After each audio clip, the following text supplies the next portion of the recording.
2 godine. Toliko nas sve su prilike dijeli od ulaska u Evropsku uniju. Put koji predugo traje, evo se bliži kraju, ali Evropa nije ona ista u koju smo krenuli. Prošla i prolazi kroz krize, čak i ratove na svojim granicama, energetske potrese, migrantske navale i političke podjele. I mi sami smo se promijenili. To je normalno. Promjena je živ proces. Još je Heraklit rekao da nijedan čovjek ne ugazi 2 puta u istu rijeku, jer niti je to ista rijeka, a ni on nije isti čovjek. No, pošto već ulazimo i kako ćemo ulaskom neke stvari dobiti, neke izgubiti, krucijalno je važno da u toj našoj novoj evropskoj porodici, svjesni svoje male snage, zaštitimo sebe. Za početak gledamo šta se u tom smislu u Hrvatskoj zbiva. Priču priča naša Vlatka Raičković.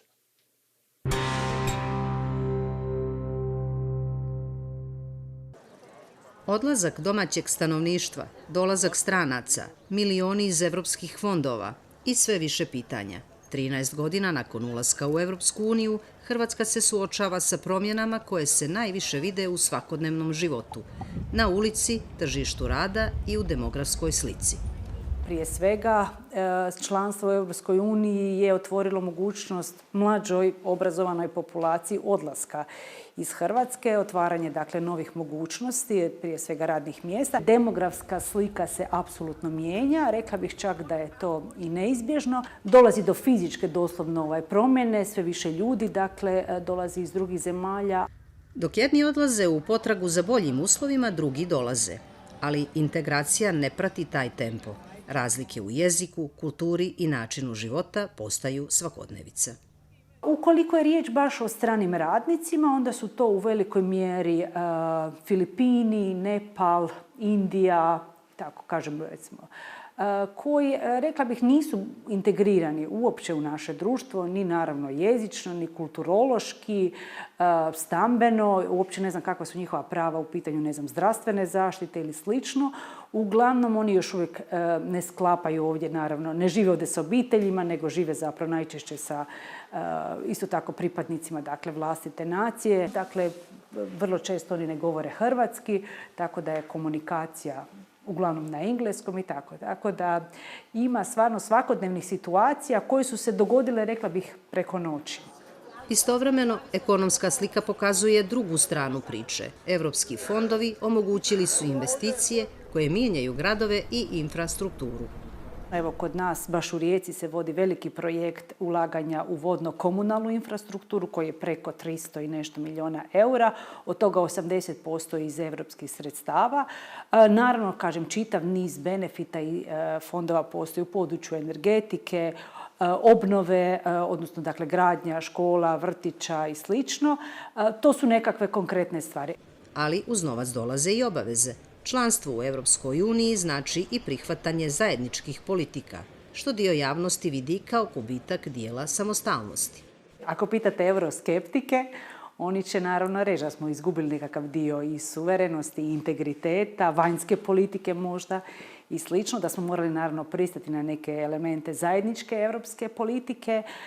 Pa to je uvijek ono, da se vratim na početak samog razgovora, koliko zemlja pametno promišlja vlastitu, prije svega vanjsku politiku i koje benefite naravno koristi od onoga što je uopće dobila pristupom u Europskoj uniji. Samo sudjelovanje, samo članstvo, naravno da ima dakle zaista bogate mogućnosti, ali isto tako morate se i odreći nekih isključivo politika. Podjele postoje i unutar društva. Za jedne je članstvo donijelo stabilnost i razvoj, dok drugi i dalje sumnjaju u njegovu cijenu. Prednosti su što su otvoreni poslovi, što su otvorene granice, pogotovo za mlade. Nema više onih zafrkancija po granicama. Evropa nas prihvaća, ajmo reći koliko toliko. A mana je bezbroj. Prva inflacija, strašna. Druga, pa ajmo reći i kao što naši odlaze, tako drugi dolaze. Pa imate zamjenu stanovništva? Pa imamo zamjenu stanovništva, sad je ovdje.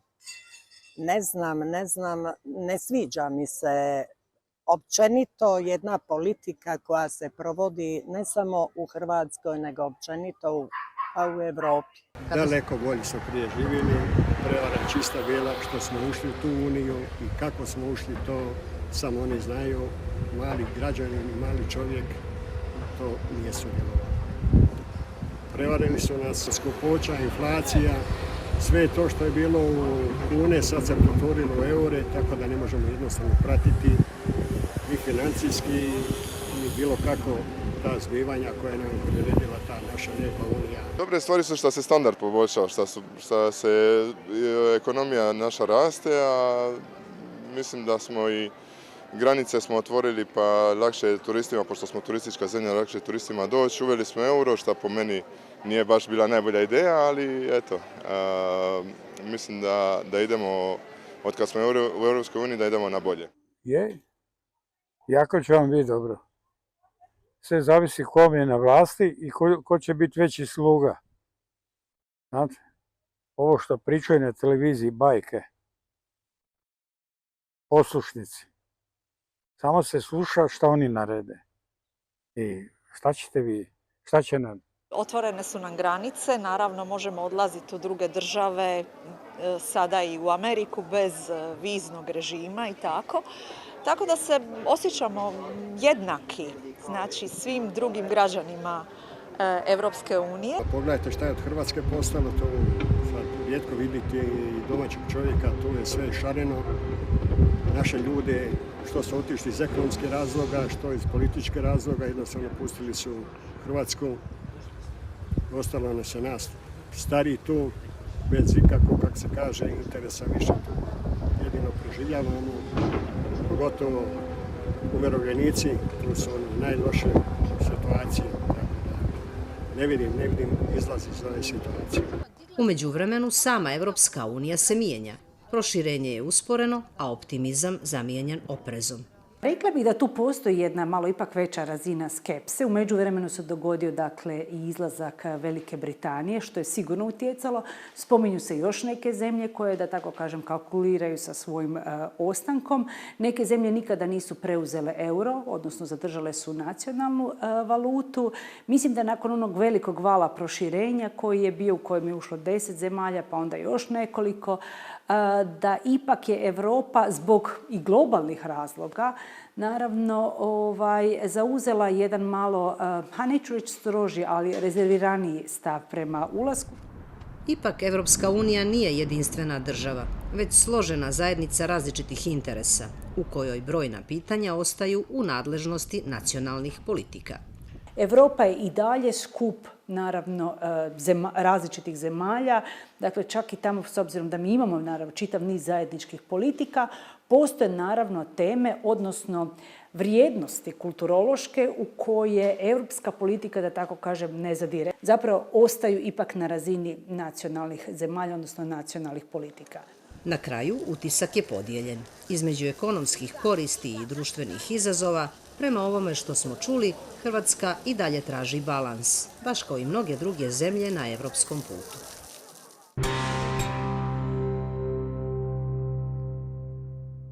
Sljedeća priča ide ne u Europu, već u svijet. Oko svijeta čak. Njen junak je odlučio da uspori kao kontra životu koji ubrzava sve više, dok su ostali preokupljeni obavezama, rokovima, računima. On putuje na istok, na magarcu, kao pravi pustinjak. Zaista, svaka čast. Ide da traži neke ljude u Indiji, vidjet ćete u ovoj sjajnoj storiji naše Mije Kružić, a sve nam se čini da je pošao da traži sebe. Sad, koliko god istočnjačke filozofije zaista posjedovale duhovnu životnost, postavlja se i pitanje, mora li čovjek otići tako daleko da bi pronašao nešto što možda već postoji kod kuće, tek mi na zapad na istok.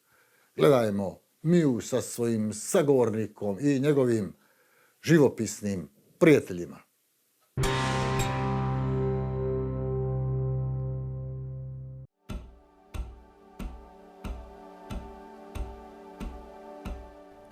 koji ovih dana šetao po Bokokotorskom zalivu mogao je zapaziti neobične putnike.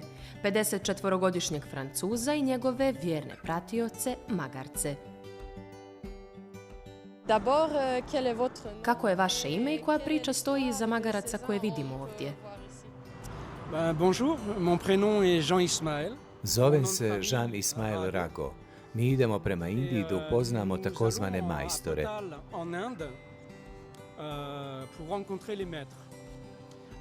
Prema knjizi koja priča istinitu priču, oni su sposobni činiti čuda, a ja idem tamo kao učenik.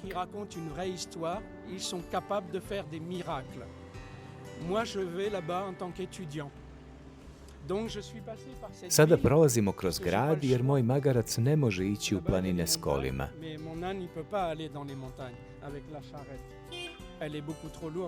Preteško je za njega, a uspon je vrlo strm.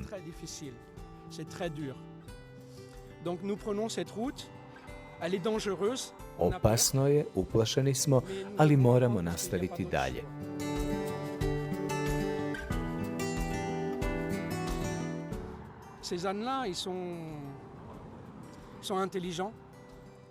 Ovi su magarci inteligentni, ljubazni, hrabri. Magarci su životinje koje imaju posebnu vezu s ljudima. Sa mnom ih je dvoje. Jedan nosi zimsku odjeću za kada zahladi,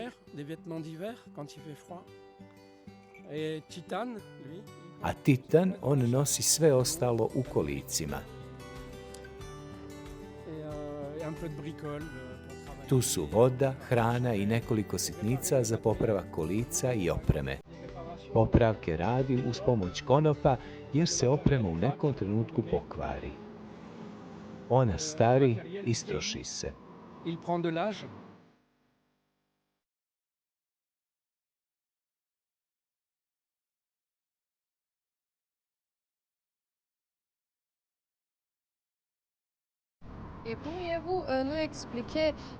Koja je bila vaša početna tačka i kroz koja mjesta ćete sve proći na ovom putovanju? Krenuli smo iz La Ciotata 11. maja 2022. i idemo ka Indiji kako bismo upoznali ljude koje tražim. Već 4 godine smo na ovom putu i na njemu želimo sresti ljude koji imaju osjećaj za gostoprimstvo, humanost i veliko srce.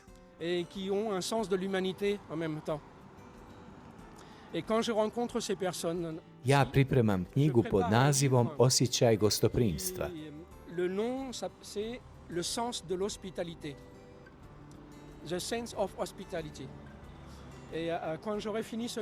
Kada završim ovo putovanje, moći ću mirno završiti i knjigu i ispričati ovu priču svijetu, pokazujući da na zemlji ima mnogo ljudi dobrog srca.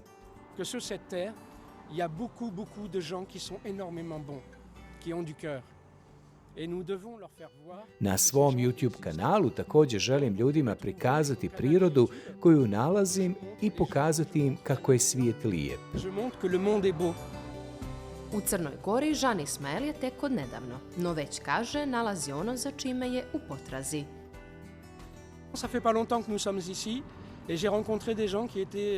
Nismo dugo ovdje, ali sam već upoznao ljude koji su gostoljubivi i imaju velika srca. I to je ono što mi je važno, jer tako dobijam materijal za pisanje. Da ne upoznajem takve ljude, ne bi bilo ni moje knjige. Je li ovo vaša prva knjiga? Tako je. I odakle je došla ideja da je napišete? Da bismo ispričali našu priču, kako bi ljudi znali da postoje oni poput nas koji još uvijek žive na zemlji. Imate li možda ranijeg iskustva u književnosti? Nemam. Ja sam čitao mnogo knjiga da bih naučio francuski, jer u školi nisam bio baš dobar učenik. Literatura koja me najviše zanimala je herojska fantastika, poput Tolkienovog Gospodara prstenova. Pročitao sam mnogo knjiga i unaprijedio i jezik i svoje pisanje. I da li je to ono što vas inspiriše ili možda nešto drugo? Ne, inspiracija je došla nakon hodočašća u Santiago de Compostelu u sjevernoj Španiji. Ranije nisam vjerovao u Boga i na tom putovanju sam ga sreo 4 puta. I kao da putnik s magarcima koji prelazi kilometre nije već dovoljno neobična slika, u nju je stao još jedan nesvakidašnji detalj. Možete li nam objasniti kako ovo funkcioniše? Ovo je fotonaponski solarni panel. Puni bateriju suncem, a unutra u kutiji imam transformator.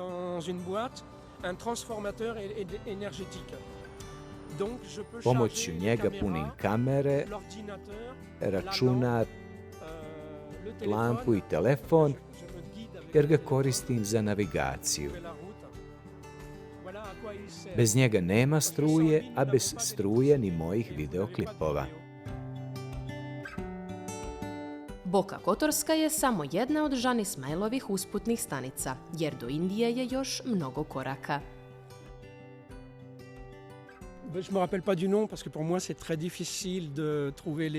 Teško pamtim i izgovaram vaše nazive. Tako je bilo i u Hrvatskoj i sada u Crnoj Gori, jer je za mene ovdje sve novo. Danas smo se zaputili 14 km odavde. Tamo ćemo prenoćiti, a vremenska prognoza kaže da će sutra padati kiša, pa ćemo ostati sve dok ne prestane. Opasno je hodati po kiši. Kiša je samo jedan od izazova koji čeka odvažne putnike, no ne daju se pokolebati. Odredište ipak nije jedini cilj. Cilj su i nova poznanstva i širenje dobrote.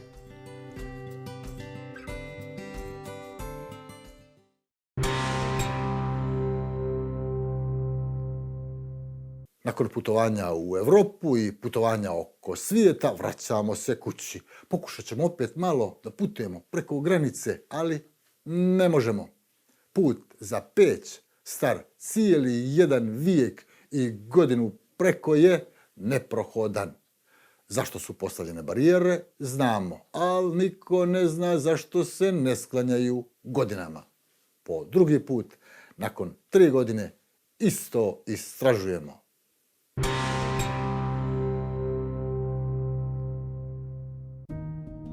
Putni pravac Murino-Čakor-Peć zatvoren je za saobraćaj zbog snijega. Proljećna je vijest, što je prije oko pola vijeka pomalo uveseljavala javnost kao kuriozitet. Tada objašnjivi prirodni, a danas neobjašnjivi društveni razlozi i preko Čakora, što je sa svojih 1850 metara nadmorske visine bio najviši putni pravac u bivšoj Jugoslaviji, već 27 godina se ne može. Zatvorio ga je KFOR nakon rata na Kosovu i postavio ove piramide. Zašto se ne otvara? Sa ovim smo nevladinim aktivistom i ranije pravili priču, a on je organizator i ovog protesta. Stali smo na Čakor, vi ćete poći peške da se sretnete sa ljudima sa Kosova. Jeste li nakon, 3 godine od naše prošle priče, detektovali, imali smo više varijanti, a šta su moguće opstrukcije? Jeste li odgonetnuli šta su opstrukcije? Ko opstruira gradnju zajedničkog graničnog prelaza? Opstrukcije ima svuda, počev i od ne bi da pričam o tome. Mene malo i za čudo zašto na današnjem danu nema i predstavnici lokalne samouprave iz Plava, iz Gusinja, iz drugih opština ili ko građani da dođu i da podržu ovaj skup. Ja sam zvao predsjednika opštine Peć, dogovorio se da pričam s njim, on se ne javlja više. Predsjednik opštine Plav je prihvatio razgovor i pričali smo. Ali imate li nešto bliže? Gledajte, ima tu više krivaca. Počeću kako se ovaj turizam pojavio. Sigurno ima tu i kriminal i u turizam. Jer i jedna strana planine se razvija, a druga strana planine ne. Biste li mogli uprijeti prstom, tu su krivci ili to je kriva? Pa evo, sve ću ti objasniti. politika je uvijek, gdje god ju miješalo na ruke, politika radi svoj dio posla onako kako njima odgovara, nekako u interesu građana, nekako u interesu ovoga podnevlja, znači što prije ovim, šta kažu, hoću da završim, apel svima institucijama, svima da se konačno okrene glava i da se ovaj put konačno otvori i da mi prodišemo. Na Kosovu, a posebno u Rugovskoj klisuri nadomak Peći, u posljednjih 20 godina pravi je turistički bum. Totalni kontrast i siromaštvo je na crnogorskoj strani. Zašto se ne otvara dogovoreni granični prelaz, nejasno je i dugogodišnjem direktoru regionalne bolnice za mentalno zdravlje u Peći i donedavno zamjeniku predsjednika Skupštine tog grada. Niti gospodin premijer Crne Gore, niti Kosova nemaju pravo da šute na naše zahtjeve. Nemaju pravo, apsolutno nikakvo pravo. To je i zločin prema ovom kraju. A šta ćete mi prema reći? Prema plaskom i gusinskom narodu, prema murinskom narodu. Samo dozvolite, molim vas. Ja sam rekao i mojim komšijama i prijateljima i drugovima u Poljimlje, zašto ne skraćujete putni pravac da obiđete tu istoriju koja se zove Pećka patrijaršija, koja se zove manastir Dečani. Zašto ne koristite svoja prava? Pa od Murine do patrijaršije imali biste 1 sat ako su ti putevi uređeni kako treba.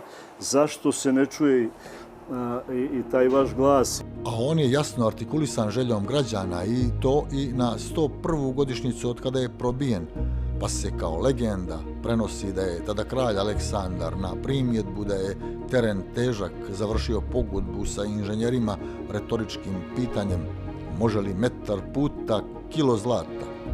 A zlata i sad vrijedi i Crnoj Gori i Plavu, kaže nam predsjednik te opštine. Opština Plav i čitavo stanovništvo, moj utisak, dijeli želju da se taj putni pravac ponovo otvori upravo zbog onoga što ste vi rekli. Da pojačavamo privredne veze, da pojačavamo turizam koji ima potencijal ovim krajevima i da zaživi podimski dio koji je dosta uskraćen zbog nefunkcionisanja tog puta. Razlozi zbog čega do dan danas nije otvoren granični prelaz za koji je 2014. potpisan zajednički sporazum o zajedničkom graničnom prelazu između Republike Kosovo i Crne Gore i dan danas nemamo informacije niti znamo tačno kada će biti otvoren. Ali ste razgovarali i sa Kosovarima, bili nekoliko puta u Peći, sa našom vladom. Jeste li detektovali, pa gdje je zastoj?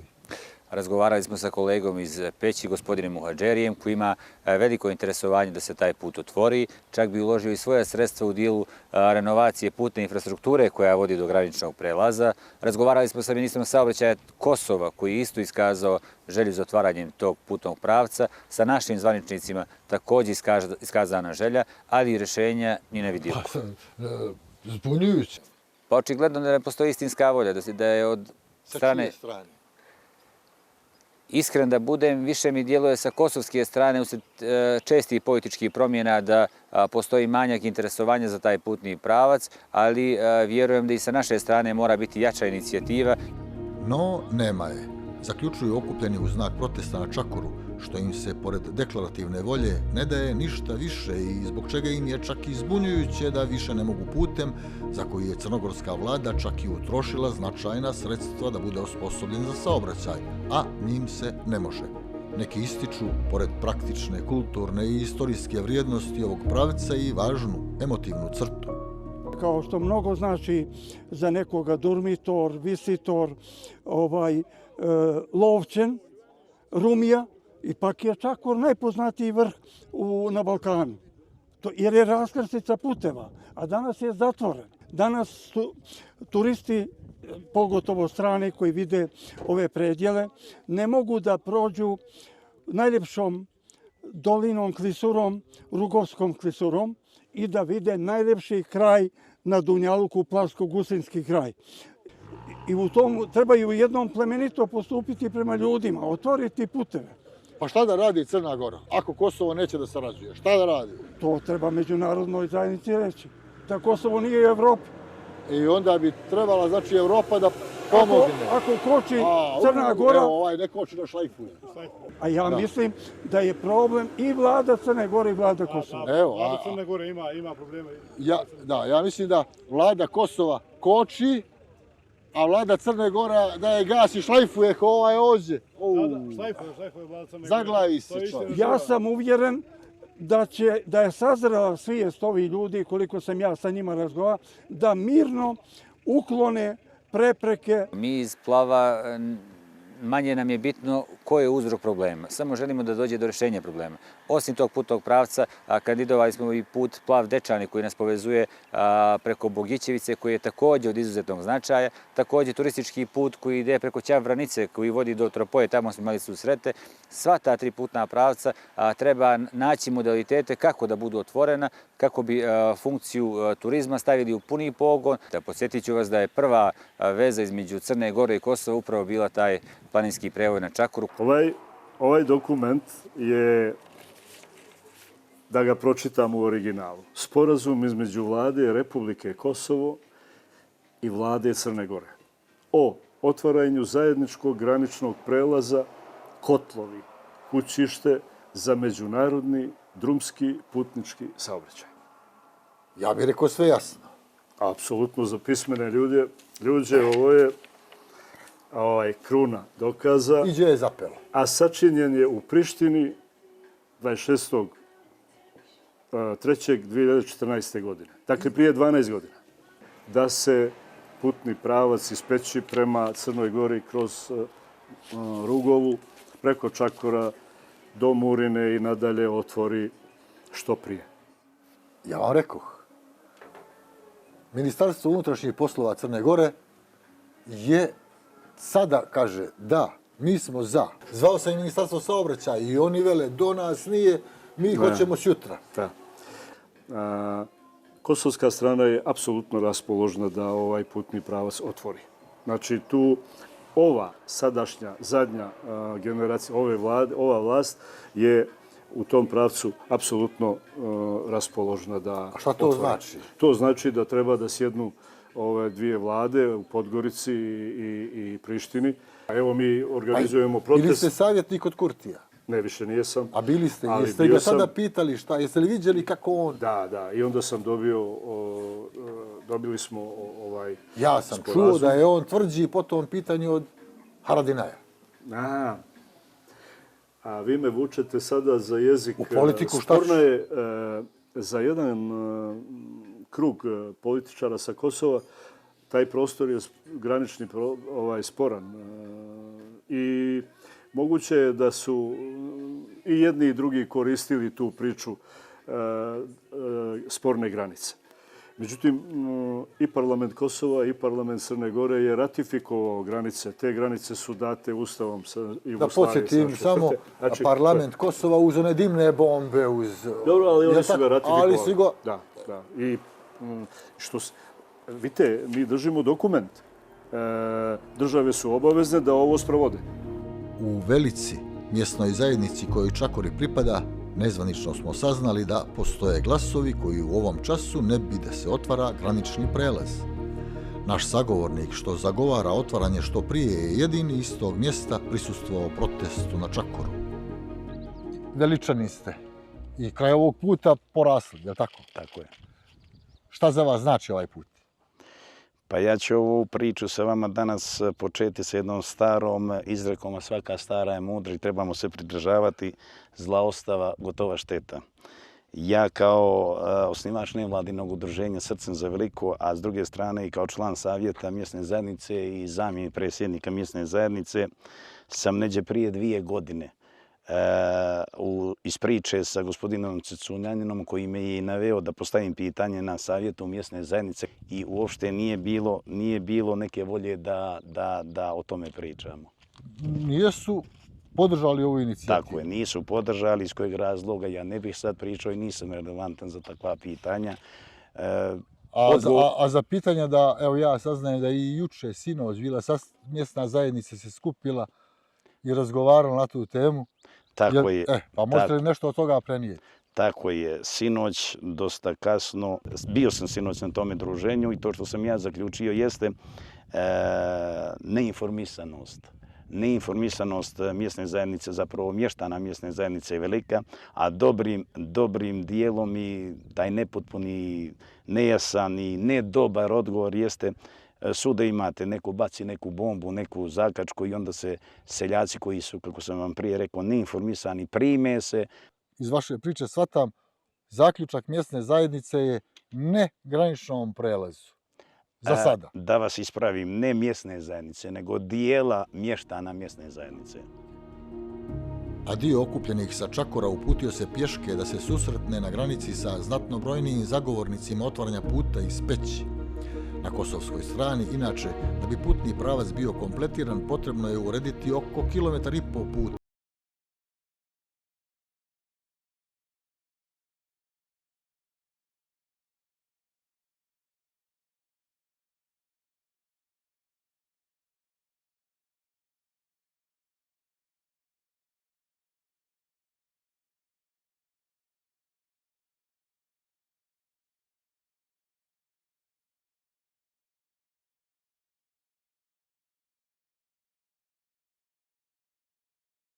Grupom ljudi na vrh Čakora, gdje se pojavljujemo poslije 100 godina izgradnje ovoga puta.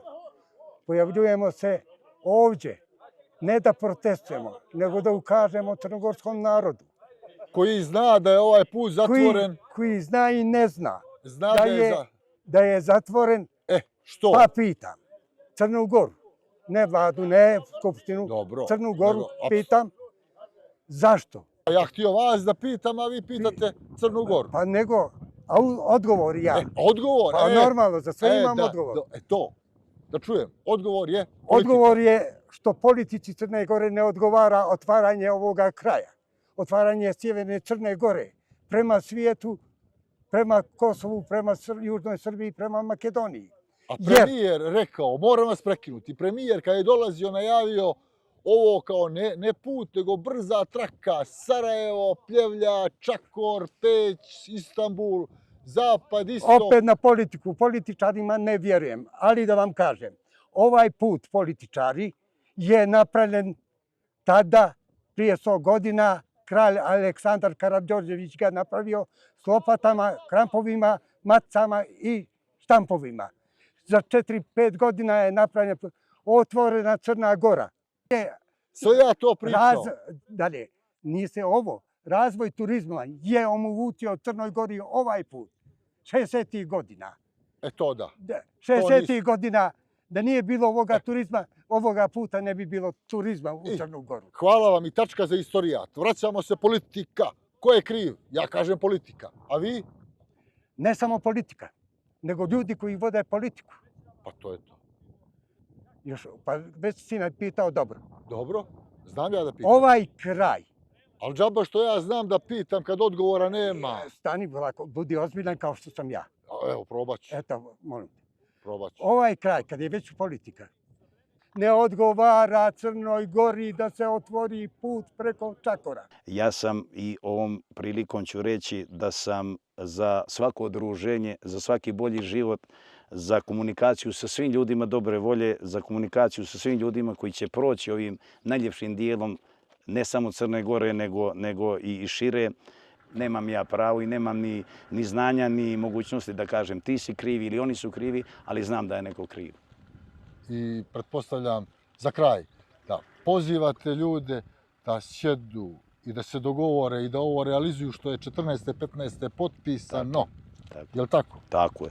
Uvijek za dogovor, uvijek saradnju i uvijek za nešto što je ne samo za veliko imene kao Veličanina, nego i opštine Plav, opštine Gusinje, opštine Andrijevica i dalje. Iz Crne Gore, pa šire Kosova, Crne Gore, istoka i zapada. Upravo se izvinjavam, rekli ste dobru stvar, kako ne i komšije. Na ovom zlatnom putu, što sad malo vrijedi, a zlata i zlatom plaća. Tako je. Hvala veliko za ovaj razgovor. Svako dobro i do gledanja. I idemo dalje u magazinu. Gledajmo se.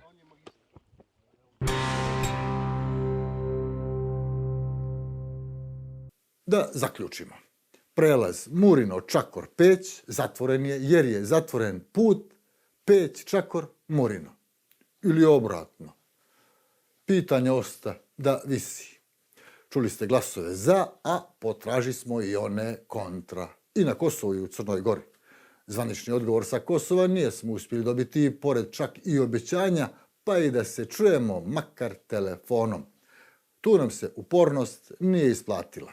Ali smo, hajde, nazovimo to izdvojeno mišljenje naroda, pa smo ga izdvojili u posebnu cjelinu, pronašli dobrog poznavaoca lokalnih prilika, koji je suštinski također za otvaranje, ali ne u ovom času. Što je protiv? Pogledajmo pred kraj našeg magazina.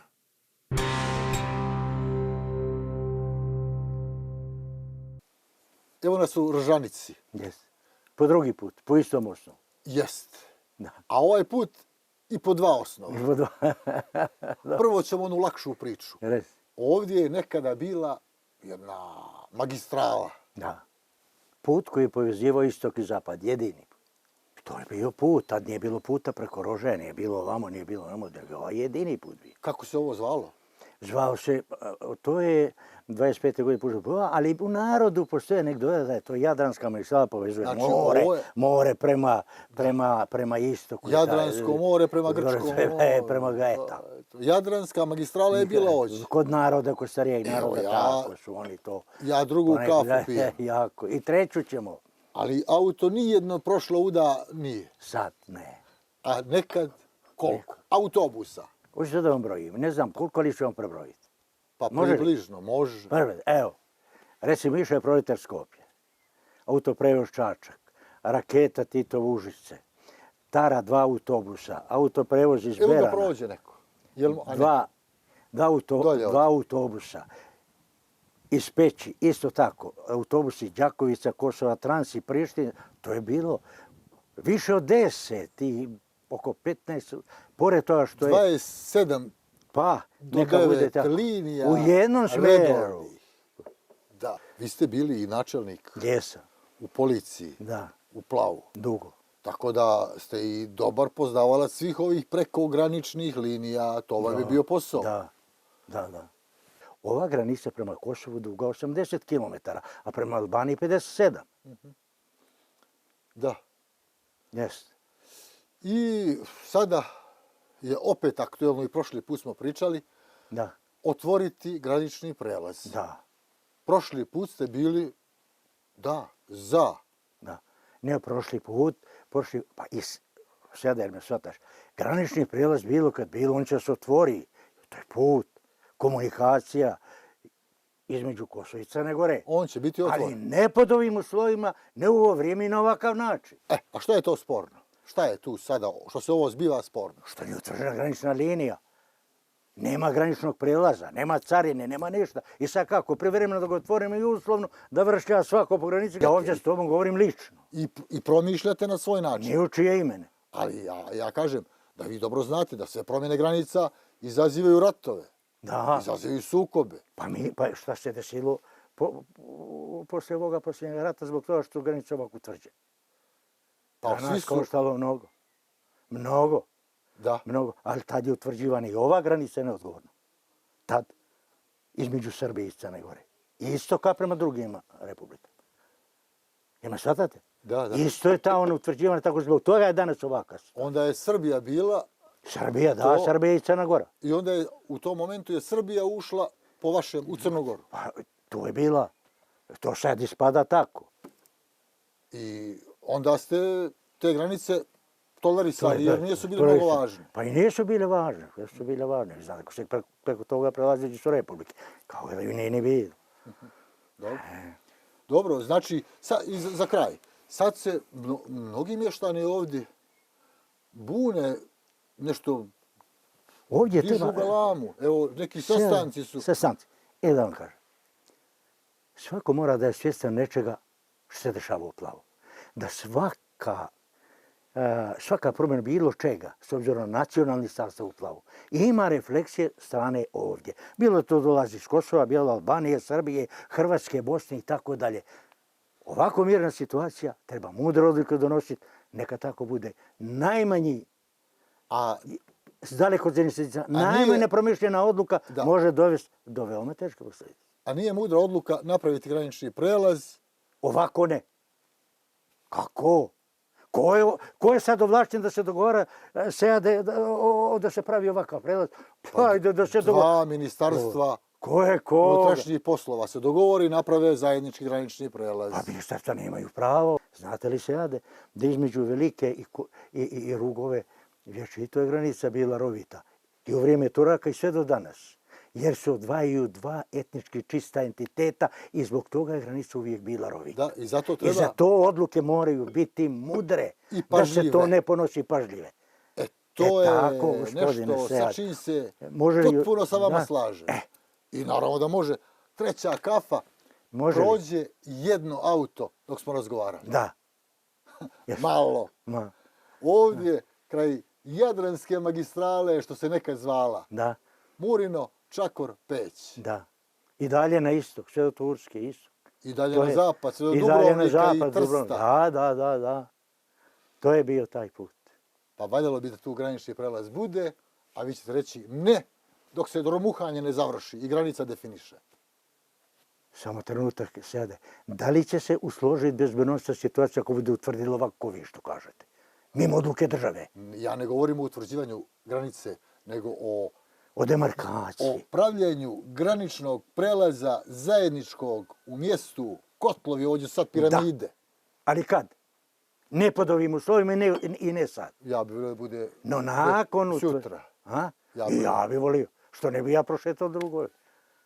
A tamo sam blizu rođen. Na par kilometara od kuće. Pa ja vam želim da vrlo brzo ovdje autobus i pravo do Pećke patrijaršije. Ali s tobom zajedno. Može, čast i zadovoljstvo uvijek. Evo ruka. I nećeš još kafu što nećemo pomoći. Hoću treću. Ne možeš. U magazinu. Gledajmo se.